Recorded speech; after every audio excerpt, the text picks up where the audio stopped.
ভারত হামলা থামালে আমরাও ভেবে দেখব, বলছেন পাকিস্তানি বিদেশমন্ত্রী। সংঘাতের আবহে ভিন্ন সুর ইসলামাবাদের তরফে।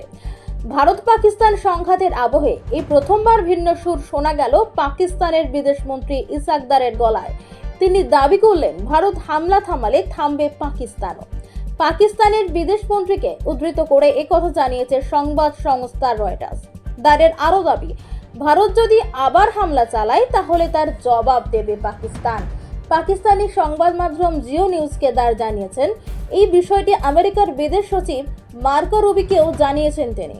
তার কথায়, আমাদের ধৈর্যের সীমা শেষ হয়েছে, সে কারণেই জবাব দিয়েছি। ওরা থামলে আমরাও থামার বিষয় বিবেচনা করব। শনিবার সকালে পাক সেনাপ্রধান আসিম মুনিরের সঙ্গে কথা হয়েছে রুবিও। তিনি ভারত পাকিস্তানের মধ্যে উত্তেজনা প্রশমনের জন্য আলোচনায় বসার ডাক দেন।